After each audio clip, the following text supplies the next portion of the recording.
I guess we can start. There are fewer people today, I don't know why, but I suggest let's get started. So, so today we have the third lecture is more an overview of digital finance, and basically the plan is to introduce first, digital markets and digital finance in general, before I move to kind of digital currencies or means of payments. So there is some features of digital markets are common across different digital assets. So I thought it's better to introduce general concepts first, and then we will see in more detail the individual digital assets, their characteristics, their features, etc. First of all, is there any question from last week? Yeah. I just wanted to check about the hierarchy of. Hierarchy of monies, yeah. Yeah, exactly. So if there are the costs for, so if the costs for. Basically, the cost for record keeping they fall, and then the account base they need record keeping. So if the cost of record keeping fall, then account base they should increase, so the other one should decrease. Okay, you are mixing two different things. So hierarchies of money is referred to inside versus outside money. So for example, bank deposits are convertible into central bank. I didn't mean the hierarchy, I meant that what I just asked. So the second thing you asked. Yeah. Okay. Yeah, no, basically the idea is that, so as it becomes more difficult to have a good record keeping, then system-based store of value are more used or more valuable. So the more, for example, see, if we were, so it's easy. Think of it this way: it's easy to keep a record in a closely in a small and closely related group. Okay, so with your siblings, for example, or your parents or whatever, no? Account based, no, it's easy. But if it is about millions of people, decentralized people you don't know, there are people in different countries, etc., strangers, it's harder. It's partly a question of size, and partly it's also a question that you don't know these people, so you don't trust them, and so you don't have a repeated relationship with them. You see them once and then they go and you never see them again. So in this case, a store of value-based system may be more efficient. Basically, you give away your money, your token, and basically your obligation is extinguished. Yeah. But this has nothing to do with hierarchies of money, which has to do with, okay, good. I don't know why I wrote that. Yeah, sure. Okay. Other questions? Okay. So today I thought we could start with a general discussion of the digital markets. So the economics of digital markets. So here, does anybody know what digital actually means? When we say digital, what does digital mean? Come on, you were born with in the digital world, so you should know that. So what is a digit? A digit like a number, no? So, yeah. Go ahead. Try. Yeah. So I think again, I'm not an expert of IT and so on, but my interpretation is that digital means it basically goes back to the time when basically there was this binary system of 0 1s, where by which the first computers were created. So they were created on a sequence of numbers, and the binary code 0 1 was the one which I think still now is at the at the basis of computing. So I think it's a Boolean algebra. So it's based on 0-1 messages. So these 0-1 are digits, and therefore digital means based on 0-1. So there's also a concept of discontinuous. So if you say a digital signal is a signal which is based on again the sequence of 0-1. So it's discrete. It's 0-1. No? While an analog system is continuous. You can say that also, for example, of when you have TV sets, for example. So if it is digital, it's based on discrete signals, while the analog is based on continuous signals. But in a sense, okay, so this is how basically the IT revolution started. But basically now digital is basically used as a synonym for IT based, so and also online. Okay, so in this in the following, so in the remainder of this course, we will consider the word digital as meaning based on electronic interaction, or online, if you want, interaction, not non-physical interaction. It's not a statement about whether this is based on 0-1 code or decimal code and so on. So it's not an IT concept, but it's a concept of what kind of interaction you have in the economic sphere. Okay. So here we speak about the absence of human interaction.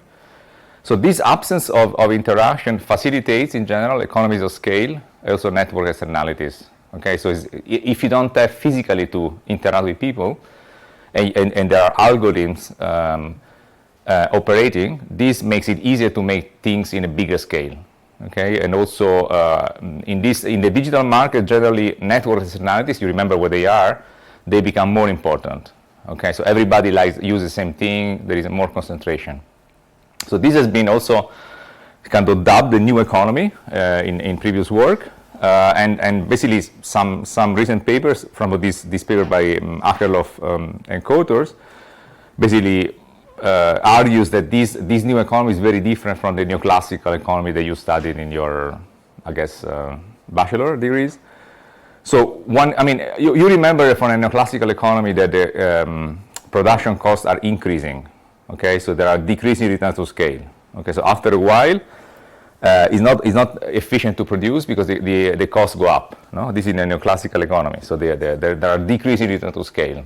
So all the apparatus of the neoclassical economy, which you probably studied, is based on the assumption that costs are increasing. So the returns to scale are decreasing, the costs are increasing. But in a new economy, possibly the average costs are decreasing. So meaning that there are economies of scale, so the bigger the better. Second, demand is subject to network externalities. So basically the network externality means that the more people use a certain product, the more convenient it becomes for you to use it. Okay, the example of language, remember the example of the QWERTY keyboard, etc. Okay. So the important implication of that is that is not necessarily the case that demand curve is downward sloping. Okay, so I used to think, in neoclassical economics, that the demand curve is downward sloping. So basically, if you increase the price, you reduce the demand. Okay, so if you increase the price of apples, the demand for apples falls. Okay, this is what distinguishes demand and supply. So the supply curve is upward sloping, and the demand curve is downward sloping. Okay, that's neoclassical macro. Okay, but in a new economy, that's not necessarily the case. There are at least some parts of the demand curve that are actually upwards. They're actually upward sloping, or not necessarily downward sloping. Third kind of characteristic is that a dominant firm can easily or can become entrenched. So it's possible that inefficient incumbents, so those who are already here, can survive even in the existence this should not be existence, should be absence. Sorry, this is wrong. Huh? This should be absence, despite absence of switching costs. So basically, even if it's not costly to change from one dominant producer to another, still, due to the existence of network externalities, a dominant firm can still be entrenched. So say that you want to switch from, say, Apple to Microsoft, even if it is completely costless for you, which in reality it isn't, of course, there are switching costs, but even if it is costless, because everybody else is using, say, Apple, it's not efficient for you to switch to Microsoft. So that's the concept, yeah. Entrenched means that the firm stays yeah. in the market. Is dominant in the market, exactly, yeah. And fourth consequence is that antitrust is quite different. So the way we see antitrust, you know what antitrust is? Can somebody describe me antitrust? What does an antitrust regulator does? It's a quite important concept. Huh? So yeah. To make sure that there are no monopolies. Yeah. Exactly. So it's a guardian of competition. So it's considered to be a benefit that there is enough competition in the economy. So we don't want we don't want firms to abuse the dominant position. So in some cases, even kind of mergers between firms are not approved by the antitrust authority because they will become more dominant, too dominant. Okay, so in the digital markets, if now say Google and Apple say suggested a merger, probably this will be stopped by the antitrust regulator because they will become too dominant. Okay, so the antitrust is generally a guardian of competition, but of course these guardians are historically based on other types of firms, industrial firms, for example, while antitrust is quite different in new economy because many of these new economy phenomena are naturally they naturally tend towards monopoly. So it's a way. I mean, in a sense, there is a natural. It's not that they become monopolies because they distort competition, but they become monopolies because it's the way that these markets tend to operate. And so that for the antitrust regulator to go against that, it requires a different type of justification, a different type of argument, or also way of working. So the antitrust is very different in the new one. And this, I mean, many antitrust regulators, including Europe, are trying to tackle this new world of the new economy. So they are tackling the internet giants and so on. Any questions on digital markets in general? So again, so these characteristics, I mean, this paper and other papers argue, are based on the lack of human interaction. And I mean, let me make another example, which is probably also familiar to you. So if you are a musician, okay, so if you are a musician in say 18th century, you had to play in front of people. So there was no recording and there was no Spotify and so on. Okay, so in the 18th century, almost all decent musicians could find a job because you had to be physically present in the room to play your instrument. But right now, with the existence of Spotify and so on, just the best musicians, have a job because you can choose the best ones, and there are thousands of other musicians. Because there is no need of human interaction, direct human interaction, these thousands of musicians, they hardly find a job now because you can use these electronic means that don't require human interaction. So you get the concept. So there is much more concentration now than there used to be before because we don't need the human interaction, which naturally kind of restricts the dominant position of a few providers. You can say the same for, I don't know, sports or all top performance in many fields, their income has gone up at the detriment of many others whose income goes down. Okay, so I don't know if you want to become a musician, but unless you're really very good, it's not a good time in history to be a musician. Okay, very good or very lucky also. So, okay, so one important concept in this context is the so-called in and out demand curves. So this is described in the Akerlof paper I mentioned before. But what is the general concept? I mean, basically, the general concept is that the quantity, so QD is the quantity demanded. So think the quantity demand of a certain digital good is a demand function of the price and of the quantity demanded itself. So in the neoclassical demand curve, only the first term appears. So basically, the demand curve in a classical economics is a quantity as a function of the price, and with a negative coefficient or a negative slope. Okay, but I mean the idea is that with network externalities, you have the second term with a positive term. So the quantity, the demand quantity is a positive function of the demand quantity itself. And this simple equation can admit more than one solution, so you can have multiple equilibria. This is a concept which was first suggested by Gary Becker in 1991. So the question now, if you can have multiple equilibria, so what do you define? Suppose that you have a system where you have, say, a supply function and a demand function. Okay, so normally in neoclassical macro you have this diagram of basically the supply function being upward sloping and the demand function being downward sloping.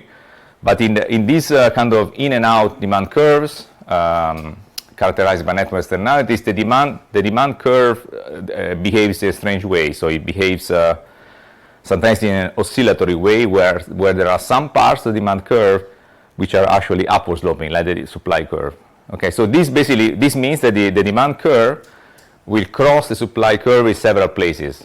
So there will not only be one place, but there will be several places in which the demand curve crosses the supply curve. So there are several equilibria, several possible equilibria in this supply-demand system. Okay, so how you determine, so among these possible equilibria, how you determine the right equilibrium? So, for example, Akerlof and others have a concept called focality. So basically they say the consumers focus on a particular equilibrium, and there are factors which are not typically described in economics, but are important in practice, such as advertising, such as nudges, that push consumers towards a certain equilibria. So if, for example, we all consider a certain standard, a certain standard is the one we use, it may well be that, for example, there are some key influencers, so some key opinion leaders, which basically push the equilibrium towards a certain constellation. So if, for example, just to make an example, so something always surprising me that in the business world, basically the Microsoft is dominant, while I think in the private world, Apple is dominant, as a general concept, as a provider of IT services. So how is this equilibrium created? Is related to network externalities, but is also that there are some also maybe opinion leaders or maybe some external factors that push people towards this equilibrium, which is not necessarily the only possible equilibrium. There are multiple equilibriums. You could also have swapped the position of these two firms. So there are these factors that push consumers to focus on a particular equilibrium. And of course, these factors are also society's social factors that are not easy captured in an economic model. So to give you an idea of how these in and out demand curves look, so this is taken by the Akerlof et al. Paper. So this is basically, so what you would expect from a demand curve is the first part. So you would expect this to be downward sloping, but as you can see, basically these demand can oscillate.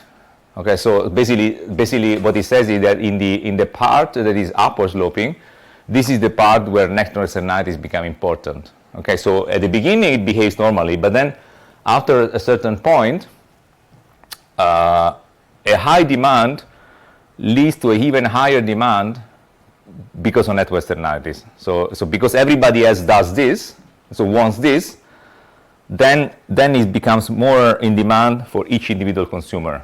Okay, this is what drives the upward part of the demand curve. And then after a while, this effect dies out because enough people use it, and then we go back to the standard downward slope. Okay, so there are parts of the demand curve that are upward sloping precisely for the effect of these network externalities. So in basic terms, the fact that everybody else is using a certain product. Any questions on this? Yeah. Do they argue that that's a curve only for the digital world, or not necessarily, but of course it's there are papers about the new economy, so they motivate a lot with the new economy. But I guess you can find cases where this is also clear in other contexts. So it doesn't need to be only that. But you for example, you can think of this as think of this as a demand for the use of language. The use of language. You could say, okay, there is suppose that P is the complexity of the language. So you would say, okay, the language, there is less use if it is more complex. It's downward sloping. But then if everybody else uses the language, then it goes up basically. But then it rises a point where this effect dies out, and then again is a negative. So what I'm saying is that you can make this argument for other goods, but it's, I would say, more typical of digital markets. Yeah. So there's a point where the network effects just if the number of people that use something is big enough, the network effects that don't at the margin, exactly. So at the margin, so basically, there is a phase in which basically the more demand leads to by itself into more demand, because everybody has to use it. But after a while, after enough people use it, then the marginal impact of this effect basically dies out, and then we go back to the standard demand curve. Yeah. Yeah. For the example of language, what would the price be in that case? No, yeah, I was thinking maybe the price in the case would be like the complexity of the language. Okay, I thought it was. Yeah, something like that. So I know, for example, I know some linguists who tell me, for example, that for example, French is more from a purely phonetic and quality of language is preferable to English. And English also has a much wider vocabulary, so it's the biggest, because English has both the Anglo-Saxon and the Latin part. So English is not a very optimal language, but of course it's so dominant. So in English we are in the network externalities part of the curve. Yeah, and I think there are some intrinsic characteristics of languages that are also, for example, Russian. I mean, is very complicated, so it's difficult to use Russian also for science. Any other question? You can make up your own example, no? But the idea is basically that these demand curves are not well behaved in these digital markets. And we go back to this a lot when we later in the course when we discuss the optimal regulation of digital assets, because this, of course, this has an impact on that. Okay, now let's consider now fintech. So what is fintech is the provision of financial services, basically based on technology and also artificial intelligence. So what is really key now is recently is the use of artificial intelligence. So what is artificial intelligence? Can anybody tell me what's your idea of artificial intelligence? What do you know about it?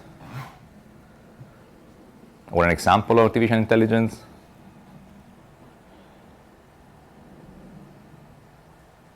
Yeah? Something maybe like a mechanism or something that is initially programmed but then can learn by itself. Yeah. So it's basically an algorithm that then can also learn. Yeah, I would say that's a good definition probably. But in general, I would say is any algorithm that kind of try to mimic human intelligence or even improve on it, I would say. No?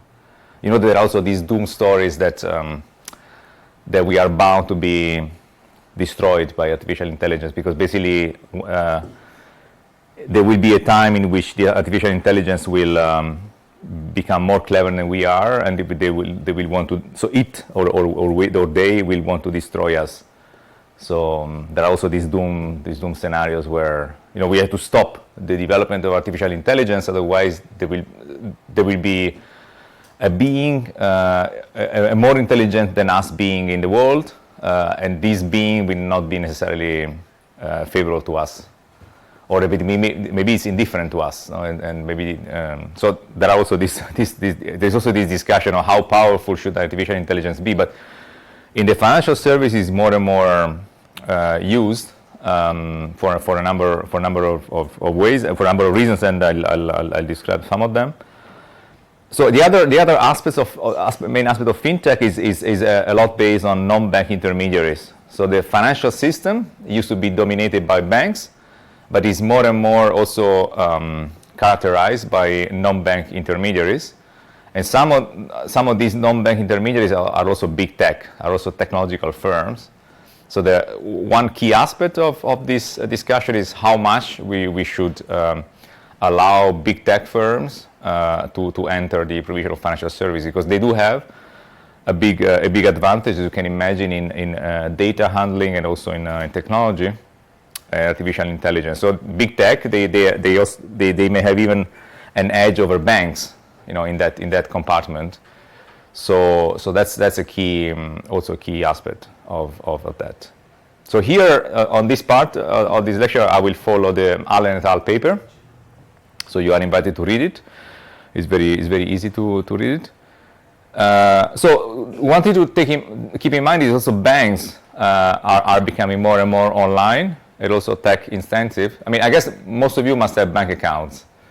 I suppose that many of you are only online bank accounts. Yeah. Is there? I mean, has any of you been in a bank branch recently? Have you actually been physically in a bank? Yeah, you've been. Okay. Okay. Because I mean, many. I know that many, especially young people, that now they have only online accounts, or Revolut, or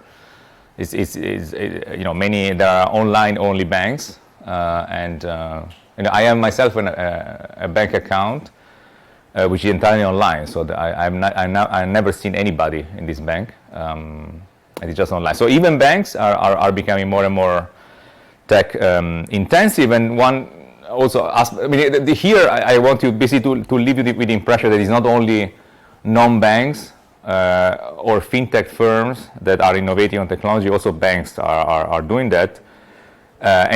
So you also have to understand that banks have a lot of IT infrastructure and also administration, and a lot of this is related to payments. So is related basically to the liability side of the balance sheet. So the banks have basically deposits on the liability side and loans.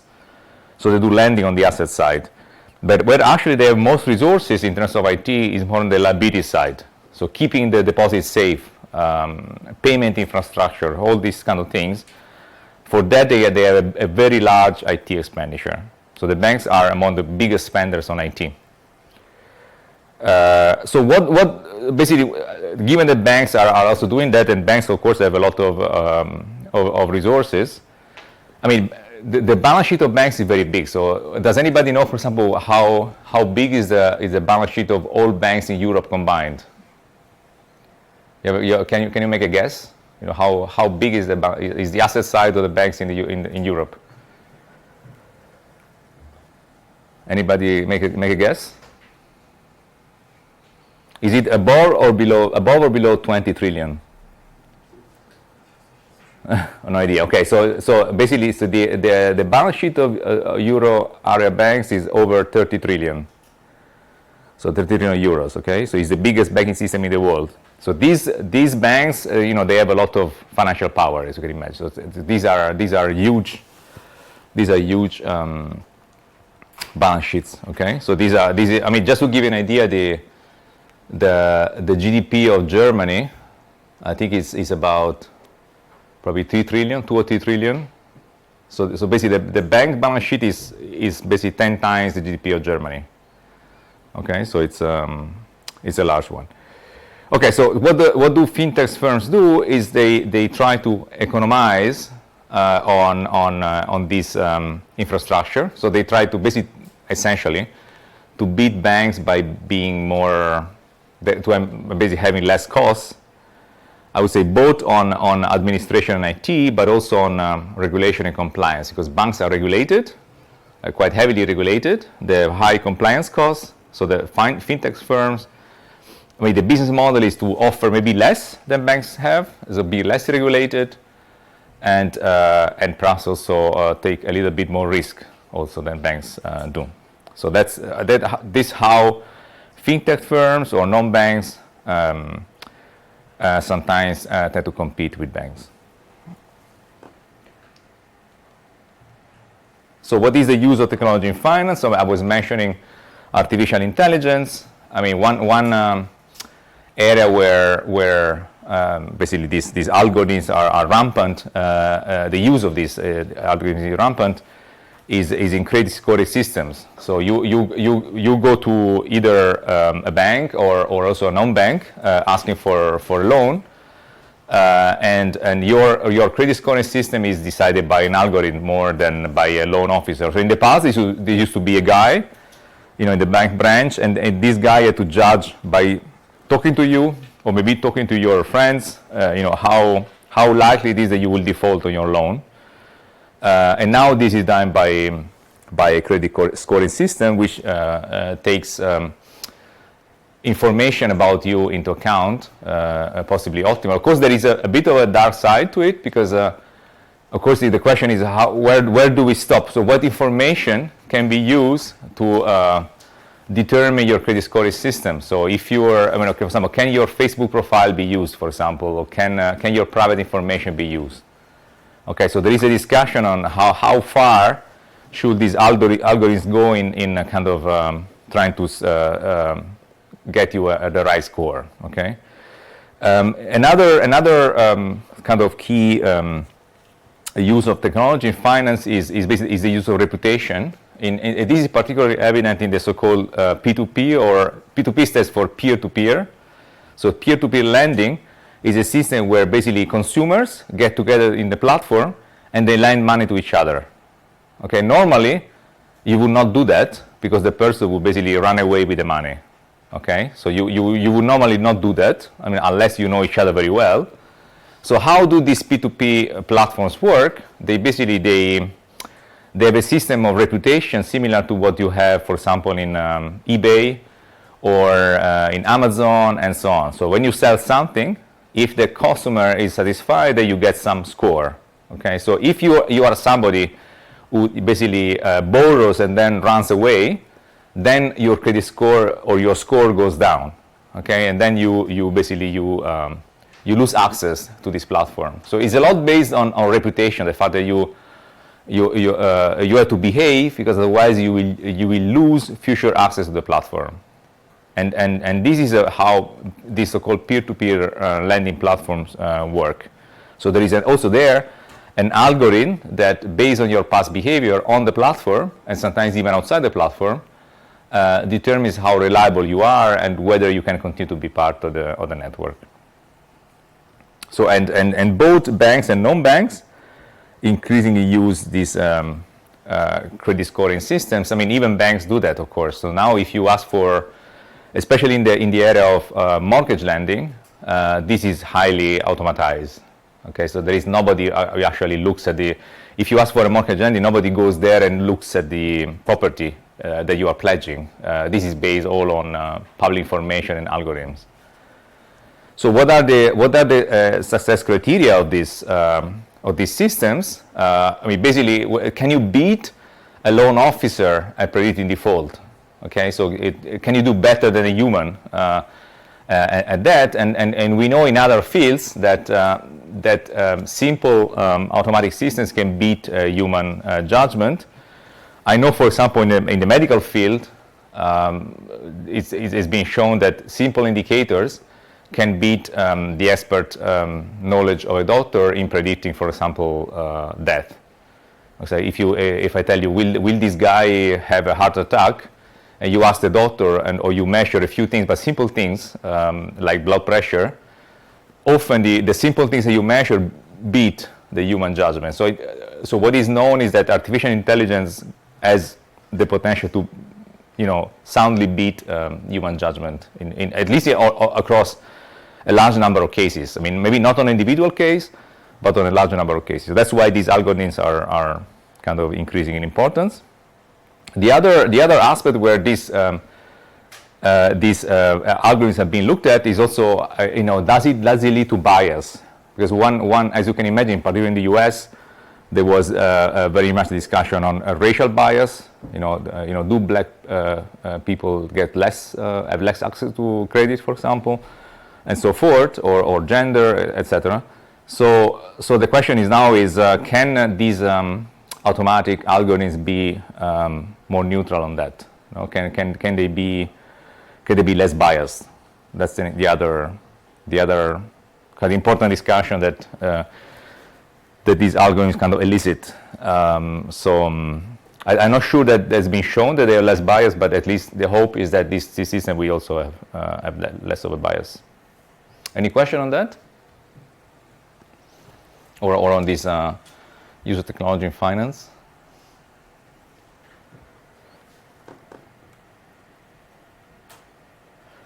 Okay, so now one category of fintech, and is very related to what we'll be discussing in later lectures, is decentralized finance.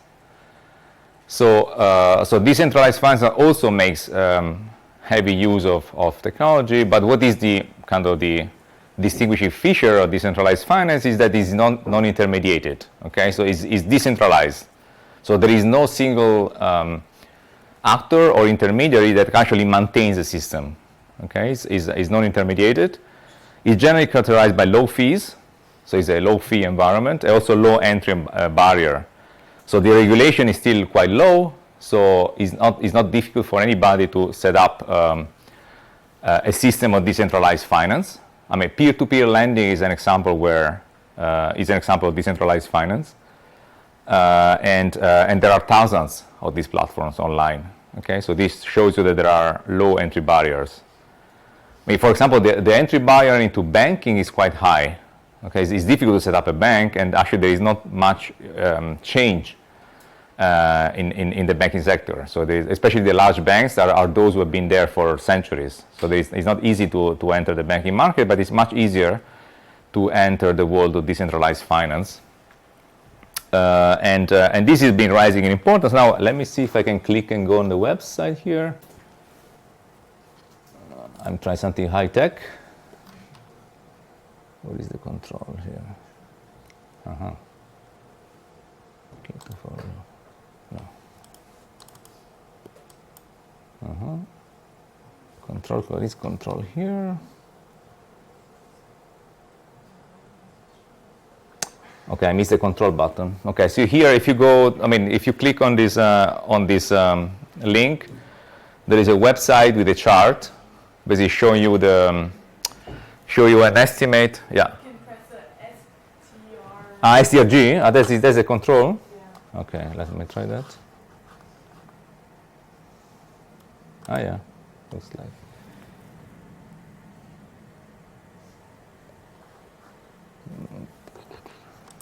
Yeah. Okay, DeFi pause.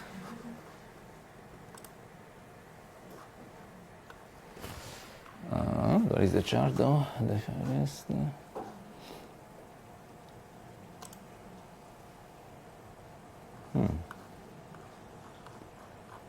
Okay, there was a chart somewhere.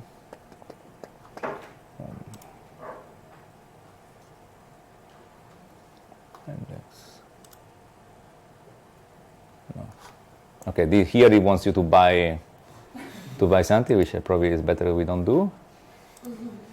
Not here at least. You do it at home.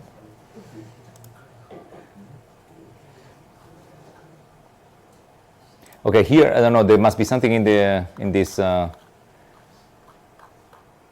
navigator, but basically here, or at least on my computer, there will be a chart showing basically this going up a lot. So that was the message, that this has gone up a lot in value. And here at the bottom, you have also a list of decentralized system.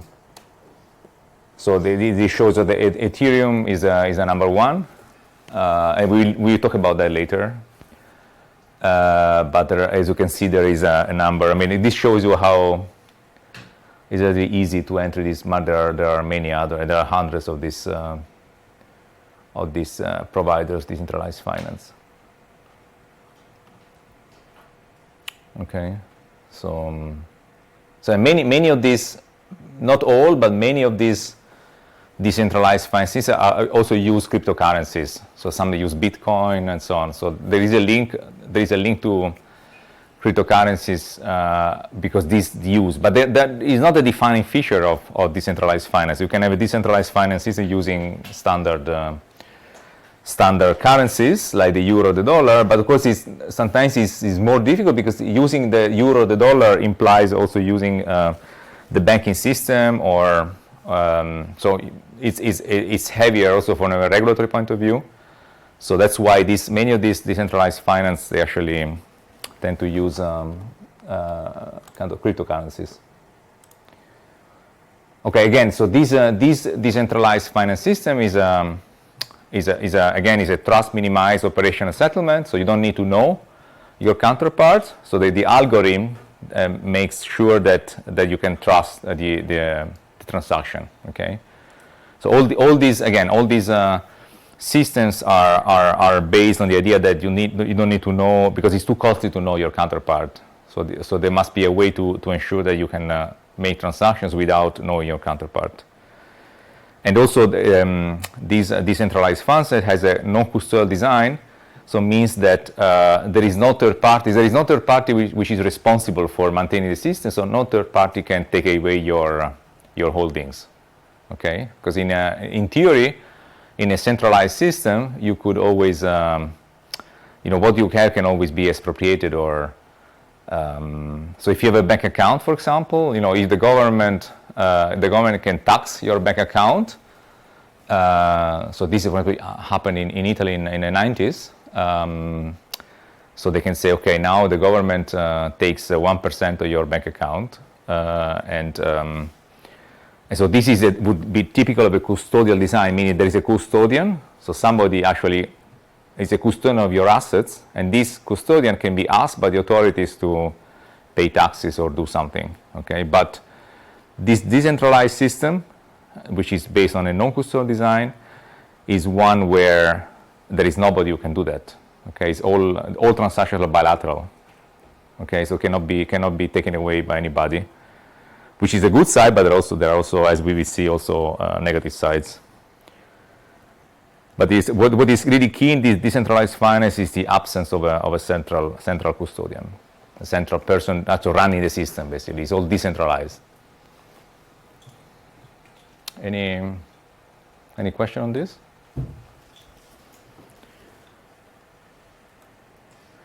Okay, so here I have this table, which is taken from the paper by the Wharton School, which I invite you to read. Maybe I don't go through all of them, but I wanted to pick a couple. So, for example, it's interesting the first one, the custody of assets. So in traditional finance, there is a regulated service provider or a custodian. So somebody who is running and basically acting as a custodian of your assets. While in decentralized finance, your assets are held directly in a wallet, typically. So these are the places where agents have assets in these decentralized systems are called wallets, not very creatively. And they can also be used in also smart contracts, which is typically not possible in traditional finance. The unit of account is, so in traditional finance, obviously fiat currency, so like the euro, the dollar is used. While, as I said, in decentralized finance is often or almost always based on digital assets or stable coins. Let me see if I have other. Okay, so what is interesting is also governance. Now, governance, okay, in traditional finance, if you have a payment system which is based on traditional finance, there is a service provider who specifies the rules, and also this entity is typically regulated, so there is also a regulator behind the entity running the system. In decentralized finance, this role is not completely absent, but is more based on the protocol developer. So there is somebody who actually set up the protocol, the rules of the game from an IT perspective. But then these kind of protocol developers don't, follow the day-to-day activity of the network. Okay, so this another aspect which is also. And we will see later when we discuss Bitcoin is basically whether so who holds the right to change the network, do something in the network. Sometimes is your holdings in the network that determine your voting rights. Okay, so if you are in a certain network and you have a lot of assets in the network, that influences how able you are also to make changes to a network. So it's decentralized in a sense that is based on how much individual users invest in the network. So there is no central person or regulator, but it's based on how much you have at stake. So how exposed you are to the network. This was most interesting. Let me see if I have other interesting here. Okay, what's also interesting is access and privacy. So in traditional finance, so here again, the left column is traditional finance, the right column is decentralized finance. So access to privacy is based in traditional finance based on identity checks, and this is conducted by the service providers. So if you have a bank account, you need to show who you are. You need to show your ID card, etc. Okay, including the fact that you are not subject to sanctions. So if you are subject to sanctions, you cannot open a bank account, for example. And this is quite binding. So, for example, you know, in my country, in Italy, apparently it's not allowed for an Italian citizen and a resident in another country to open a joint bank account. So it's a bit of a crazy rule, but it exists. So if I go to an Italian bank and I want to open a bank account with my brother, and I have to give my ID card. And my ID card, there is a Frankfurt address, and the bank employee will deny.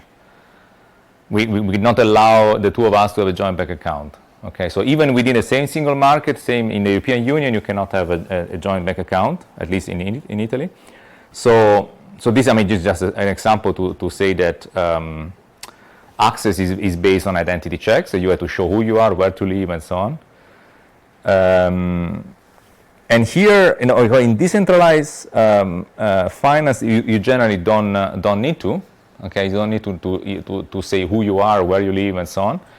Even though, as is written here, there is a discussion about whether this is legal, and anti-money laundering regulators are taking a keen interest in that. So this may be changing soon.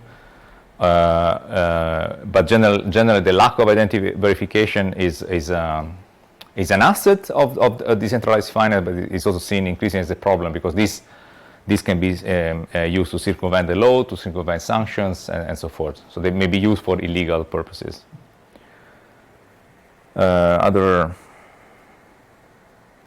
I mean, both, I would say, in terms of security, both are vulnerable to hacks.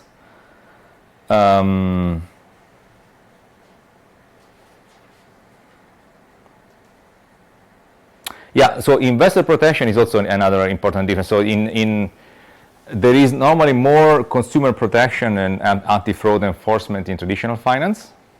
So generally you have more protection.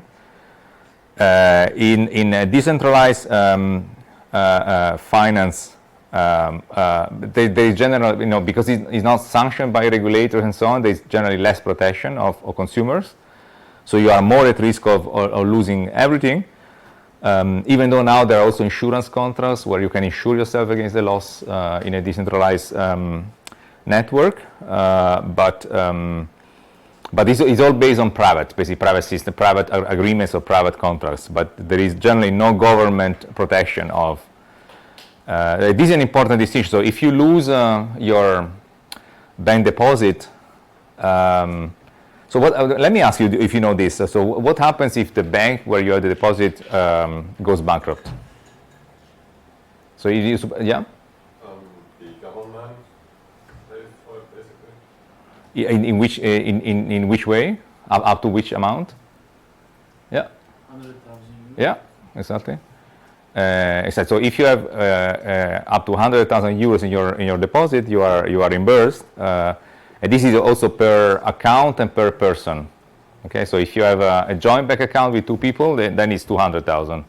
So there is quite a degree of protection of bank deposits. But I mean, all of this is not available, of course, in decentralized finance. So if you have Bitcoin and you lose the Bitcoin, nobody is going to reimburse you. Okay, so but yeah, so this investor protection is generally, at least from the government, is more prevalent in traditional finance. Which again has pros and cons, of course. Any question on this?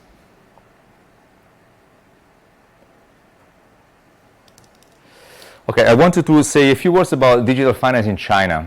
So China has been probably is the place where fintech has been most interesting. I mean, in part, I mean, so first to say that fintech has been an impressively growing phenomenon, but it still remains rather fringe, rather limited in advanced economies. So compared with the size of more traditional intermediaries, decentralized finance is still small in Europe, in the United States, and so on. But it's been important in China. I mean, there are a number of reasons why in China. So So in China, I think it's been pushed a lot by also by the government, because I mean the access to financial services has been important. I mean one area where digital finance may be important, and I guess this is what we discuss in the next slide, is financial inclusion, because there are many people who don't have a bank account. And so this could be a way to foster financial inclusion, and this has been also important in China. And one kind of key feature of China is that the government has allowed large tech companies to have a large role in payments, and then two in particular, Ant Financial and Tencent. And so in China, what we call big tech, really have had a very important role in payments, and also peer-to-peer lending platforms have been important in China. So especially for microcredit, access to finance for SMEs, and so forth. One probably less.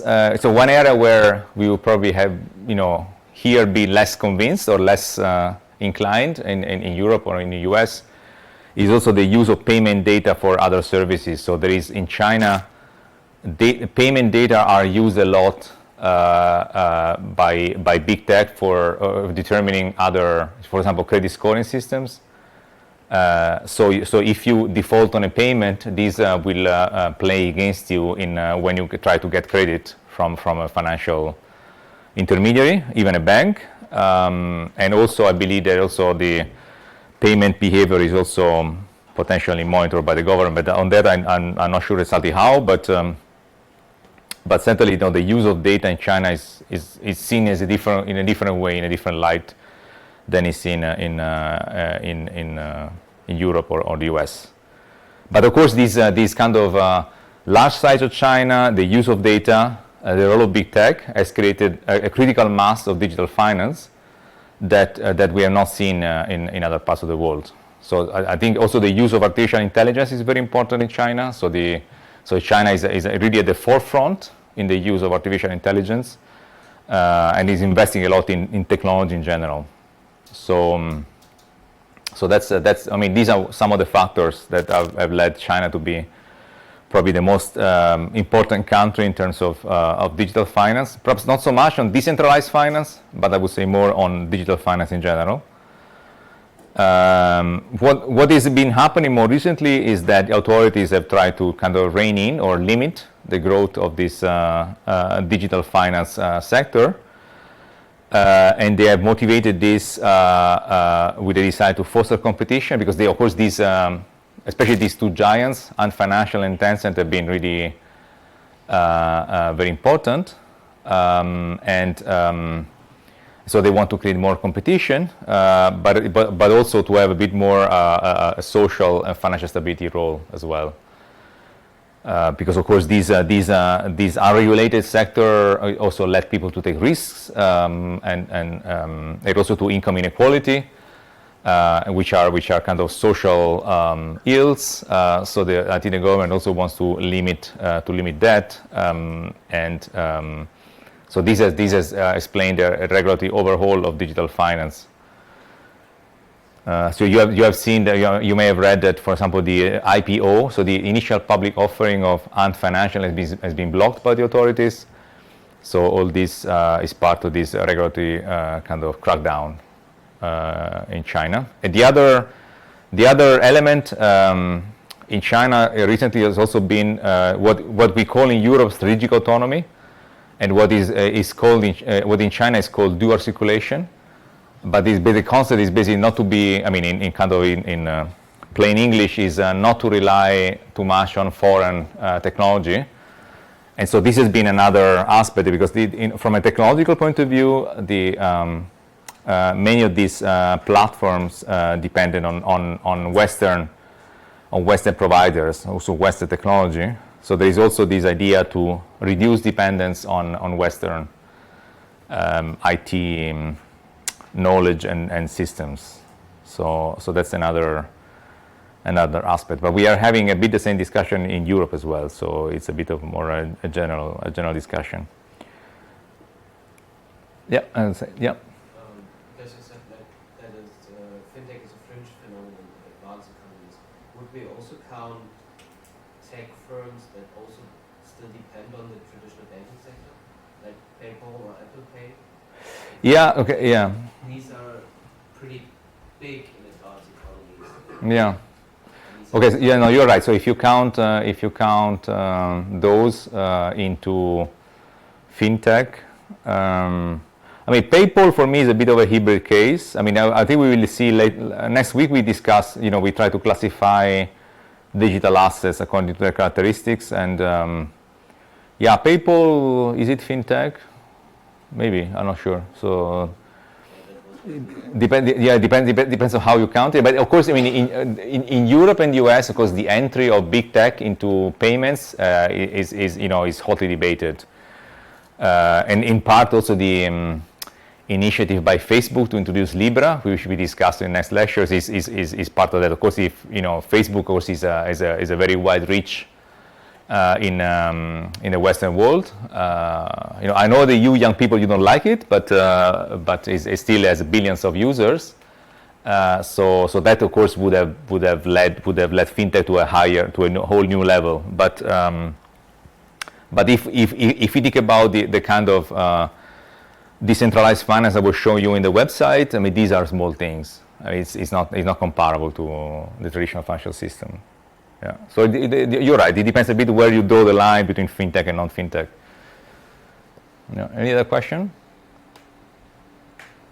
Also, I mean, what is also important in Europe, the non-banks. So the non-bank intermediaries are becoming more and more important. So that part is very important, but it's not necessarily technology based. So intermediaries such as mutual funds or insurances, pension funds. I mean, all this is becoming super important. Okay, but it's not.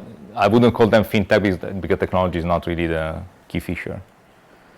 I mean, if you want to know, I mean, more about China, I can get more information. But this is more the broad story is this. I think that's basically financial inclusion, big size of China, use of technology, entry of big tech, and more recently regulatory overhaul. So realization that this is getting out of hand, and this competition and social objectives.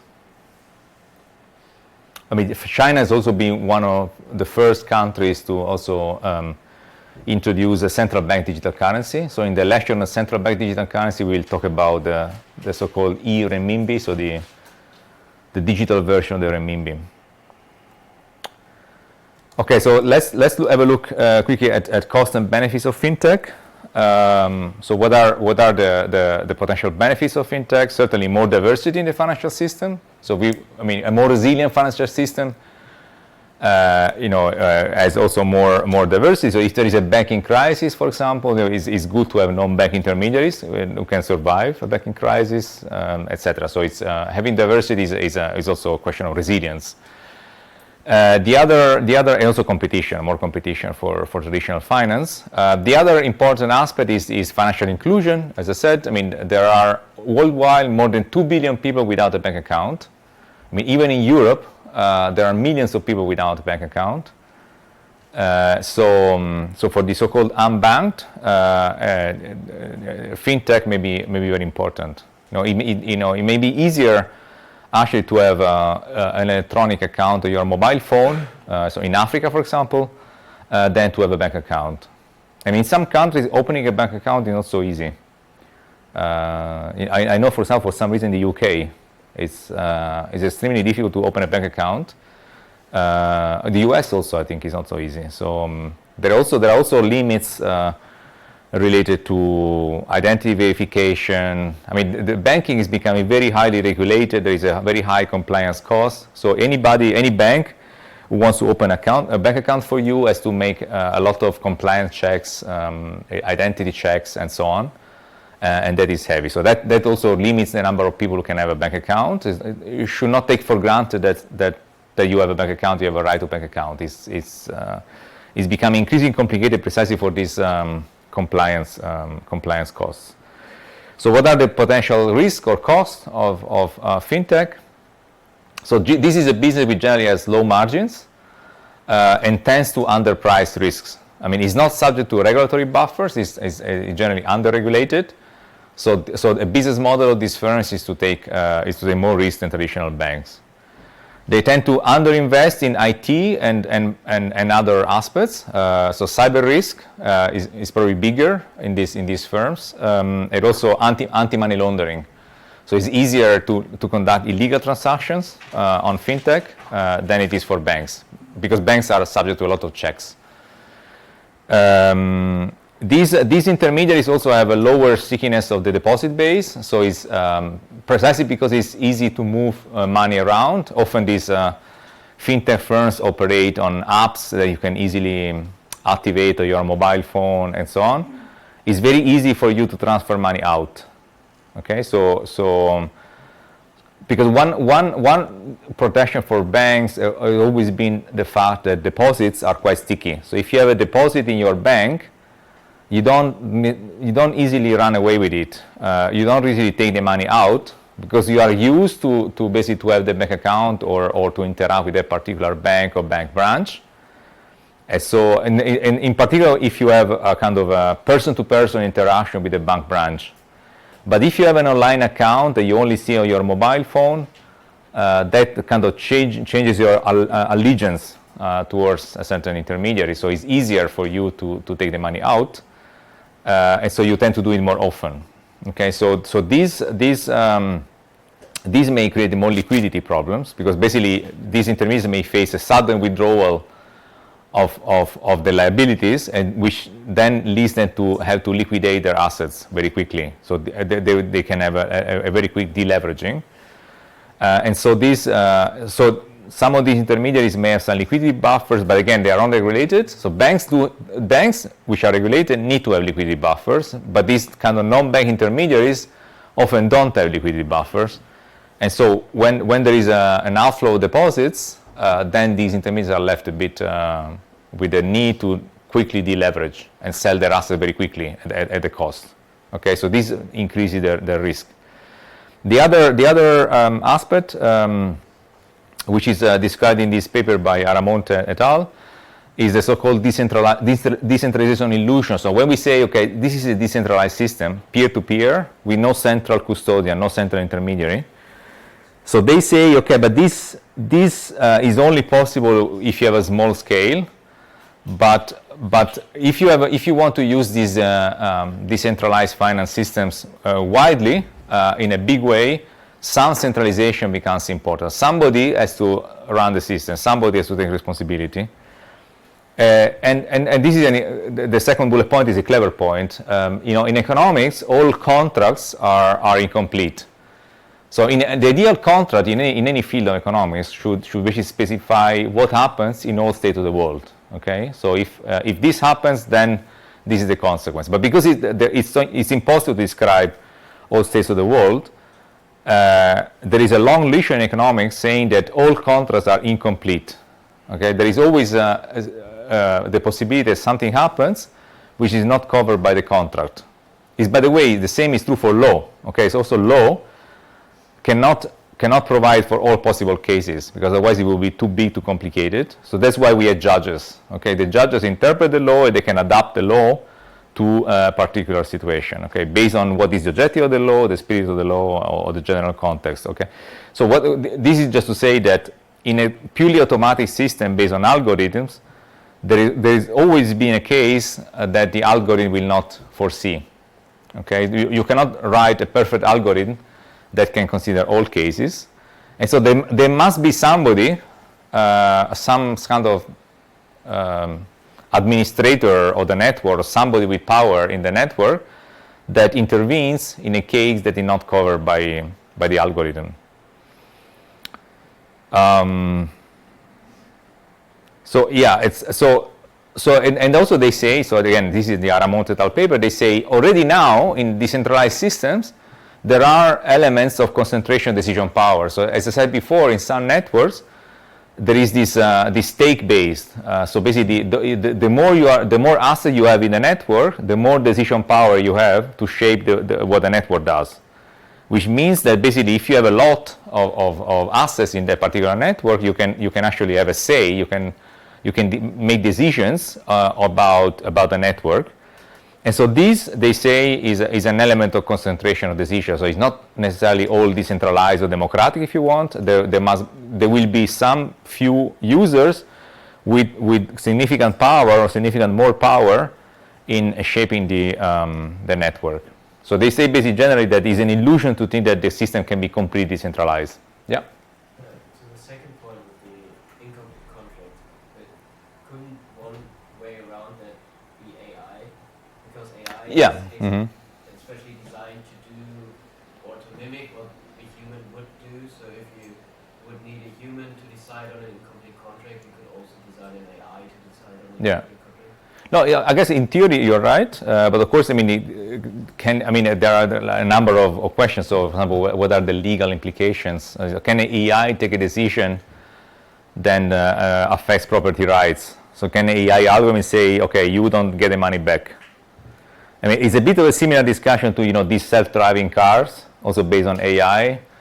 Can we say, okay, the AI there are these cases for self-driving cars where say, I don't know, you can either kill an old person or have 70% of a video killing a young person. How you decide, if you kill the old person, the young person, or maybe you have a 25% probability of killing 5 people or 100% probability of killing 1 person, or where do you go, and so on.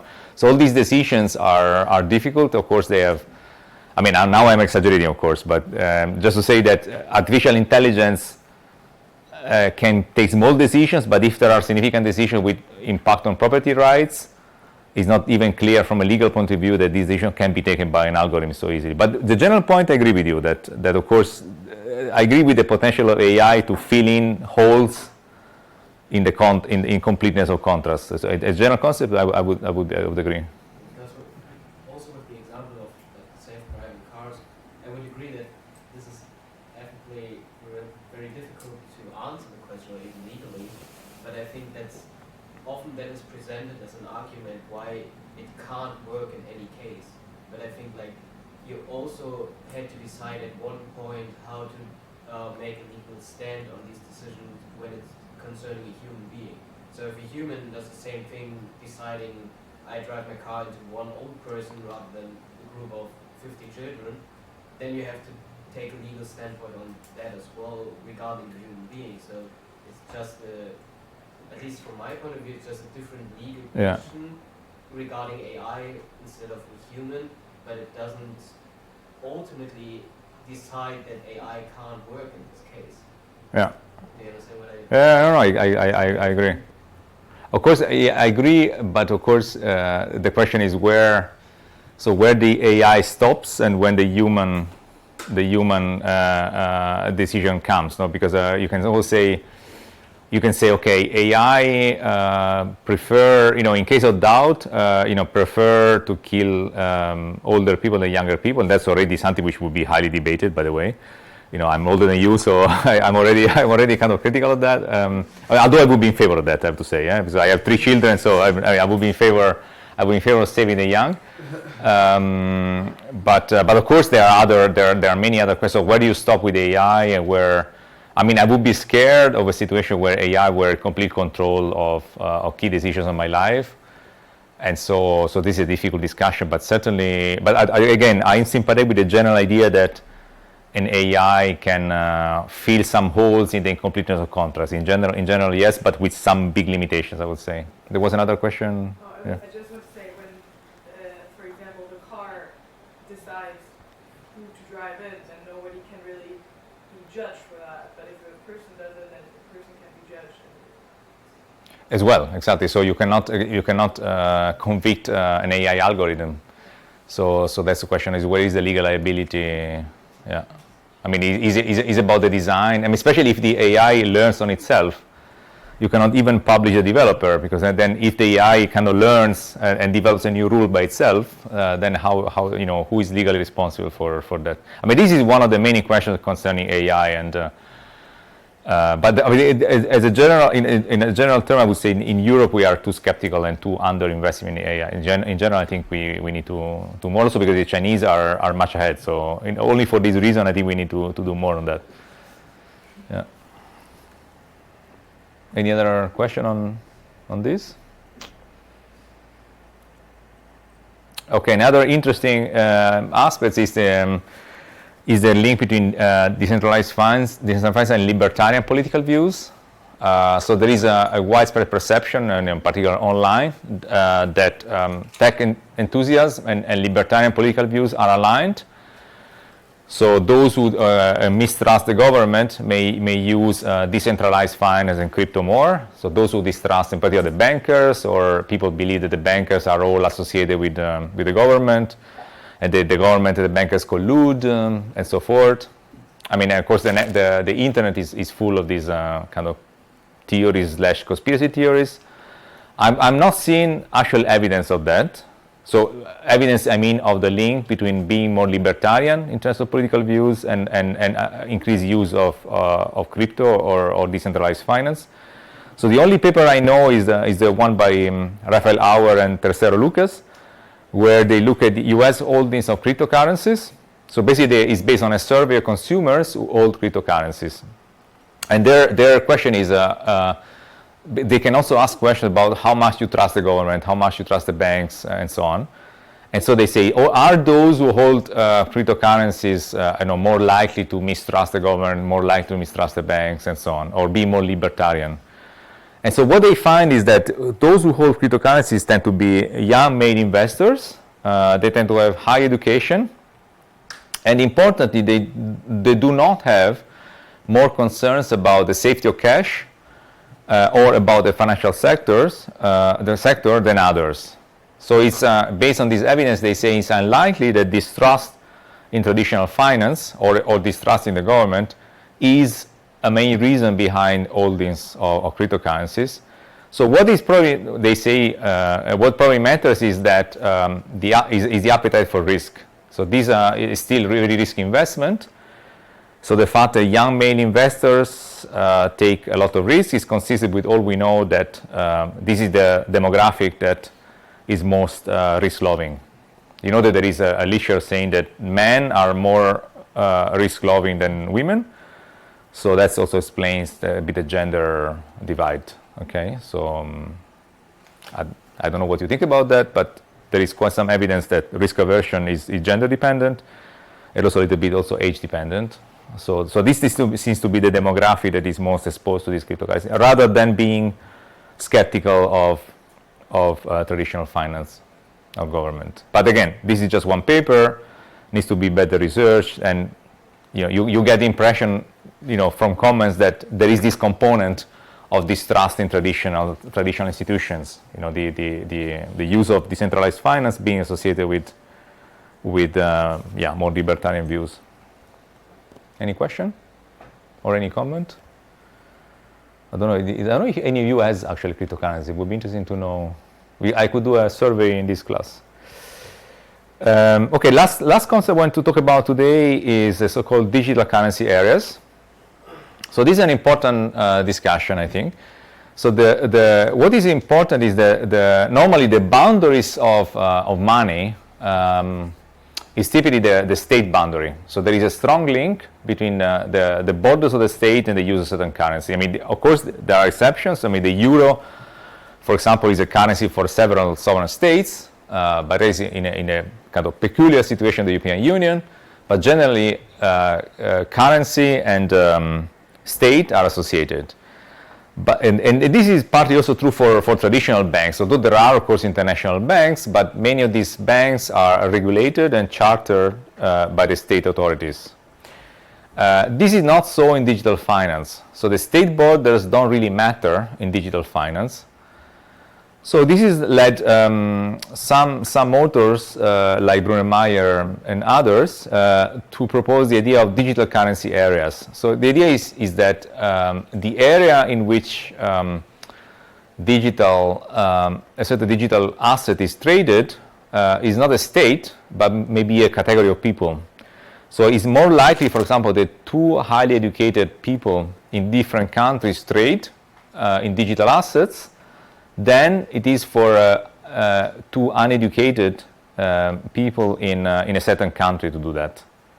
Okay, so the communities using this network, these digital markets, they are communities united by, say, how educated they are, whether they speak English, for example, and so forth, more than they will belong to a state. And so they say, these authors say, this is a bit the paradox of digital, that is actually a threat to uniformity of money. So, and they say, sorry, they should not be contrast, they should be, these slides are terrible, they should be contrast. So basically this is a concept which is potentially in contrast with the concept of sovereignty. Because the sovereignty is at the state level, so the state is sovereign.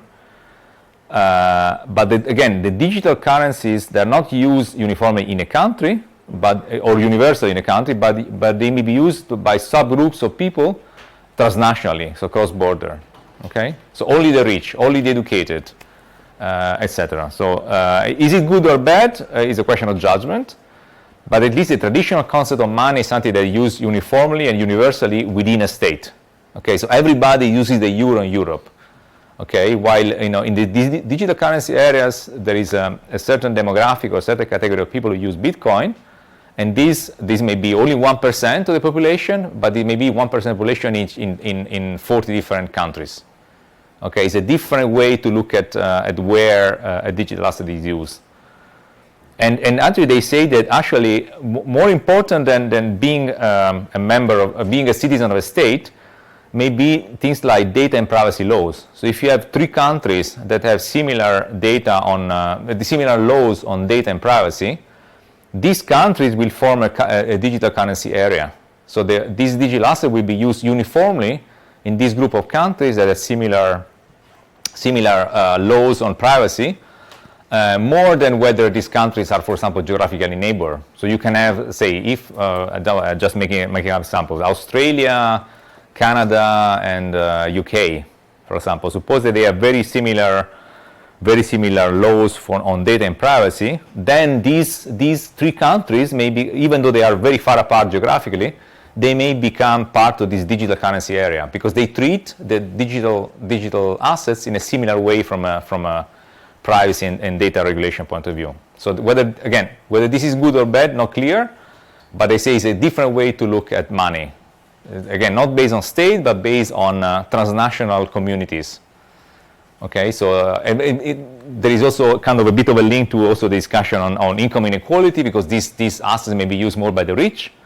So do we want to create a category of, rich, a transnational category of rich people who transact between them worldwide, while the less rich people, the less educated, they don't use these assets, and that is a potential kind of concern. Any question? Okay, so these are the papers that I use for this lecture. You are invited to read at least a couple of them, so next week we will discuss about. So we'll make a bit of clarity between different digital assets, what they are, the characteristics, so a bit of a taxonomy, of different to be a bit more concrete. And then the following lecture we focus on each of them. So there will be a lecture on stable coins, there will be a lecture on Bitcoin. So we go more in depth. But so next week is the classification, and then following lectures is deep dive into each individual. That's a bit the plan of the course. I took note. Somebody told me about the non-fungible tokens. I don't know who of you. So I took note of that. I don't know who asked for that would be covered. Okay. So if you don't have any other question, we see each other next Friday. Okay. Thanks.